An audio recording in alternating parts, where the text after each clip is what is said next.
నమస్తే, welcome to KK news. నేను శ్రీదేవి. ఏపీలో ఒక వ్యూహం ప్రకారం కూటమి పాలన కొనసాగుతోంది.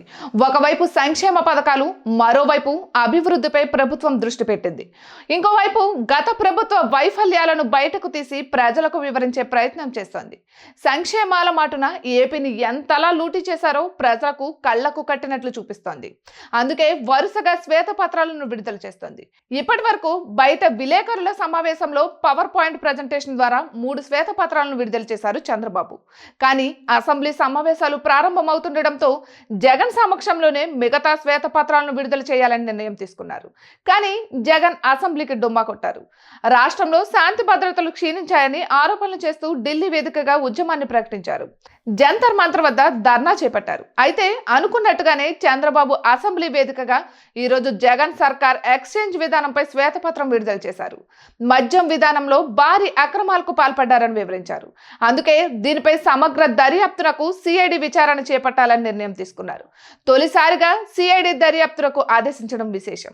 ఇక దీనికి అసెంబ్లీలో ఎమ్మెల్యేలంతా స్వాగతించారు. సిఐడి దర్యాప్తునకు ఆహ్వానించారు. వైసీపీ అధికారంలోకి వచ్చిన తర్వాత నూతన మద్యం పాలసీని ప్రవేశపెట్టిన సంగతి తెలిసిందే. అంతకుముందు ఎన్నికల్లో మద్య నిషేధానికి హామీ ఇచ్చిన రాష్ట్ర ఆర్థిక పరిస్థితి దృష్ట్యా అమలు చేయలేమని జగన్ తేల్చేశారు. ఇక ప్రభుత్వమే నేరుగా మద్యం దుకాణాలు నడిపింది. మద్యం తయారీ, పంపిణీ, సరఫరా, విక్రయాలన్నింటినీ ప్రభుత్వమే చేపట్టింది. దీంతో ఇప్పుడు అధికారం మారడంతో అక్రమాలు బయటపెట్టే పనిలో పడింది చంద్రబాబు సర్కార్. ఇక జగన్ 5 ఏళ్ల కాలంలో మద్యం విధానంపై చంద్రబాబు సర్కార్ దృష్టి పెట్టింది. ఈరోజు శాసనసభలో చంద్రబాబు శ్వేతపత్రం విడుదల చేశారు. మద్య నిషేధం అమలు చేస్తామని చెప్పి ఎలా మభ్యపెట్టారో చంద్రబాబు వివరించే ప్రయత్నం చేశారు. నాసిరకం కొత్త బ్రాండ్లు తెచ్చి ప్రజారోగ్యాన్ని ఎలా దెబ్బతీశారో వెల్లడించారు. దీని ద్వారా వైసీపీ నేతలకు చెందిన డీలర్లకు ఎలా మేలు జరిగిందో కూడా వివరించే ప్రయత్నం చేశారు. ఇక పొరుగు రాష్ట్రాలతో పోలిస్తే నాసిరకం మద్యం బ్రాండ్లను తెచ్చి భారీగా అక్రమాలు చేసి దోపిడీ చేశారని చంద్రబాబు ఆరోపించారు. పేరుకే ప్రభుత్వం అని వైసీపీ నేతల జేబుల్లోకి మద్యం సొమ్ము వెళ్లిపోయిందని చంద్రబాబు ఆధారాలతో సహా వివరించారు.